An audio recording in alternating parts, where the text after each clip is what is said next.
হয়, আসসালামু আলাইকুম। মই এনেকুৱা এখন জায়গাত আছো আৰু দেখিলে বৰ দুখ লাগে। এই চাওক, খাদিমুল ইছলাম নামৰ এটা দোকান আছে, বাৰমিচল বিক্ৰী কৰে। চাচাজনৰ কাহিনীটো মই কম। আজি 50 বছৰ তোমাৰ বয়স, আজি 20 বছৰৰ পৰা এই দোকান দি চলি আছে। এই দোকানত কিমান টকা বিক্ৰী হ'ব আপুনি অনুমান কৰক। এটা পৰিয়াল চলাবলৈ হ'লে ডেইলি বহুত টকাৰ প্ৰয়োজন আছে। আজিৰ দিনত মূল্যবৃদ্ধি, সকলো বস্তুৰ মূল্য কিমান আপুনি চবে জানে। আজি 8-10 জনৰ এটা পৰিবাৰ চলিবলৈ বহুত টকাৰ প্ৰয়োজন হয়, আৰু এই দোকানখন দি তেওঁ মানে চলিব নোৱাৰা এটা অৱস্থা হৈ গৈছে। ইয়াতে বহি প্ৰতিদিন তেওঁ ইয়াত যায়, মই দেখোঁ, আৰু আজি ইয়াতে কান্দি আছে। হিচাপ মাদানীবালা ইনো দুপুৰবেলা কেতিয়া হৈছে আসলে আমার শরীরের বা বিরাট কমজোরি লাগে, আর আমি দোকান লইয়া মানে যাইতাম পারি না, আগেও যাইতাম পারি না, পরেও যাইতাম পারি না। বিরাট মানে শরীর কমজোরি, টাকা পয়সা নাই, দুয়াইদারি করতাম পারি না, আর দোকানদারিও বালা করি করতাম পারি না, পুঁজি ভাতা নাই। তে আপনারা দয়া করিয়া যদি দোকান ধরেন 20 থেকে 25 বছর থেকে আমি দিয়া, আর ওটার উপরেও আমার মানে সংসারটা চলিয়া যার। এখন আমার মানে অবস্থাটা বেশ পালাগুলা নাই। আপনারা সবে দয়া মায়া করিয়া কিছুটা পুঁজি আমারে সাহায্য করিয়া দেন। চাওক, মানুহে মানুহৰ বাবে খাদিমুল ইছলাম নাম দি তেওঁ এখন বাৰমিচল দোকান দি তেওঁ নিজৰ জীৱিকা চলাই গৈ আছে।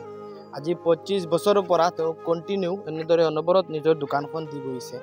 বৰ্তমান হৈছে 26 এপ্ৰিল 2025 তাৰিখে দুপৰীয়াৰ সময়ত তেওঁ এই দোকানখন লৈ ইয়াতে বহি আছে। প্ৰায় 1-1.5 ঘণ্টামান ইয়াতে বহি আছে। মই ভাবিছোঁ কি দোকান হয়তো বিক্ৰী কৰি আছে কিবা, দেখিছোঁ নহয়, তেওঁ ইয়াতে মানে যাব পৰা নাই, হয়তো আগতো যাব পৰা নাই, পিছতো যাব পৰা নাই। তেওঁ ইয়াতে বহি মুঠি থমকি আছে। আৰু ইতিমধ্যে মই কথাষাৰ জানিলোঁ, তেওঁৰ বিষয়ে তেওঁৰ সৈতে কথা পাতিলোঁ, বৰ দুখ লাগিছে। আজি 50 বছৰ বয়স, আৰু এনেদৰে 10 টকা বিচাৰি বাৰমিচল। এই চাওক, এইখিনি পুঁজি তেওঁৰ, এই বুটখিনি আৰু এইখিনি তেওঁৰ 1 টকাও নাই। মোক বহুতো বুজাই কৈছে আৰু বহুত কান্দি আছে। এটা আৱেগিক মুহূৰ্ত, এজন বৃদ্ধ মানুহ। গতিকে যদি কোনোবা এনেকুৱা মানুহ আছে, অলপ টকা দি, তেওঁৰ নিজৰ স্কেনাৰ আছে, তেওঁৰ নিজৰ একাউণ্ট নম্বৰ আছে, যদি কোনোবা মানুহ আছে, এই চাচাজনক তেওঁৰ জীৱন যুদ্ধ আগুৱাই যাবলৈ 100 টকা, 500 টকা, 1000 টকা দি তেওঁৰ দোকানখনত ইনভেষ্ট কৰে, যাতে এই টকাৰে তেওঁ নিজে চলিব পাৰে আৰু তেওঁ নিজৰ পৰিয়ালটো চলাব পাৰে। চাচা, আসলে বহুত মানুহে 500-1000 টাকা তোমাৰ দিন যদি খুশি পায়। হয়, আল্লাহ দিলে না সবার লাগি আমি দোয়া করবো রে, দোয়া করবা, দোয়া করব। কত টাকা হইলো তোমার দোকানে একটা পুঁজি হইলো বাবা? আজকালকুর যে পরিস্থিতি, এখানে কমপক্ষে হইল রে বা, দোকানখান রানিং করতে হইলে 20-25 হাজার টাকার দরকার। এমনি একটা আইডিয়া তোমার কাছে বাড়ি তো কোনো সারা পুঁজি আছে না আমার না বাবা, আমি বর্তমানে মাল বাকি উঠাই, মানে বাকি বেশিয়া পয়সা দেই, আমার কোনো রাস্তা নাই, আর রাস্তা নাই। মানে বাড়ির পরিবারের মানুষ কতজন? মানুষ আছেন 6-7 জন। 6-7 জন। ওটার উপরে চলা? ওটার উপরেও চলা, আর অন্য কোনো দান্দা নাই। মানে বর্তমান কি তো হইছে নি গামি একবারে নাই? বর্তমানে শরীরটা বিরাট কমজোরি আছে আমার মাতার নামক ভাই, আর সবর দ্বারাতে মানে যাতে আল্লাহ ওজন তুমি স্ক্যানার দিব লাগাই দিমু, আমি কি মানছে তোমার দিলে টাকা পাইবা নি? ওই আগে আল্লাহ সবে যদি দেতে তো পাইম। মই দোকানখন আকৌ দেখুৱাইছো, চাওক, এইটো হৈছে খাদিমুল ইছলাম। হয়তো নীলবাগানৰ প্ৰায় মানুহে জানে। মানুহৰ মনৰ কথা, হয়তো বহুত মানুহ আছে দেখাত সুস্থ, কিন্তু তেওঁৰ মনৰ ভিতৰত কি আছে সেই মানুহজনে জানে। আজি এই মানুহজনক মই সদায় প্ৰায় দেখা পাওঁ। আজি ইয়াতে প্ৰায় 2 ঘণ্টামান থমকি আছে। আচলতে ঘটনাটোকে মই তেওঁৰ সৈতে আলোচনা কৰিলোঁ। তেওঁৰ গোটেই পৰিয়ালত মানুহ 6-7 জন মানুহ আছে, কিন্তু তেওঁৰ ওচৰত 10,000 টকা এটা নাই, যে তেওঁ ঘৰত হওক বা তেওঁৰ নিজৰ পুঁজি হওক, যিটোৰে তেওঁ নিজে চলিব, নিজৰ পৰিয়ালখন চলাব। গতিকে মই অনুৰোধ জনাম মোৰ ভিউৱাৰ্ছক বা এই মানুহজনৰ পৰা যোনে যোনে বাৰমিচল খাইছে, বা আমাৰ নীলবাগানবাসী অঞ্চলৰ ৰাইজক, আপুনি যদি তেওঁৰ জীৱন আগুৱাই যাবলৈ বিচাৰে, তেওঁৰ পৰিয়ালখন ভালদৰে চলি যাব বিচাৰে, আপোনাৰ 500 টকায় এটা পৰিয়াল যদি চলে, চাচাজনে বাৰমিচল বিক্ৰী কৰি তেওঁ নিজৰ পৰিয়ালখন চলায়, কি লছ আছে? গতিকে ভিডিঅ'টো শ্বেয়াৰ কৰি দিব, বহুত ইউনিক ভিডিঅ'। আৰু মই দুখেই চাওক, এইটো মাৰে যেতিয়া মানুহবিলাক আহে, মই ভাল লাগে। চাচা, আর কিতা কইবা? আসলে বহুত মানুষ আমরা ভিডিওটা চাইরা তোমার। আচ্ছা, না তো সবে মানে থোড়া দয়া মায়া করতে রেবা। আর যেন পাও 12 মজা যদি খাই তোমার কাছ থেকে 12 মজা আমি খাওয়াইম রেবা সবরে। খাওয়াইম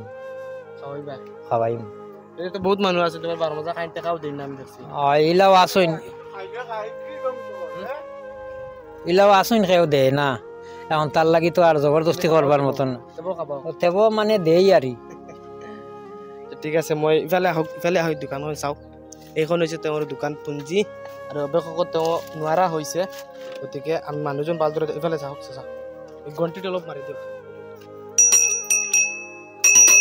এইটো মাৰিলে বুজি পাছ এইখন দোকান আহিছে আচলতে মই অনুৰোধ জনাম মই যিহেতু মানুহজন হয়তো বহুতে চিনি পায় দেখিছে তেওঁৰ পৰা 12 মিছল খাইছে গতিকে তেওঁৰ এই দোকানখনত যাতে ভালদৰে চলে হয়তো তেওঁ বৃদ্ধ মানুহ একো কৰিব নোৱাৰে যদি আপুনি 500 টকা 1000 টকা 100 টকা এটা দিয়ে এই টকাৰে তেওঁ আৰু সামান তুলিব ঠিক আছে আৰু এনেকৈ টাৰ্নিংত বজাৰত গৈ মানে 12 মিছল বিক্ৰী কৰি তেওঁ নিজে চলিব পাৰিব শেষত লাষ্ট টাইম ৰাইজৰি কোনটা কইবা নি না সবার কাছে সালাম আর মানে আদেশ যে আল্লাহ সবার মনের বাঞ্ছনাটা পূর্ণ করো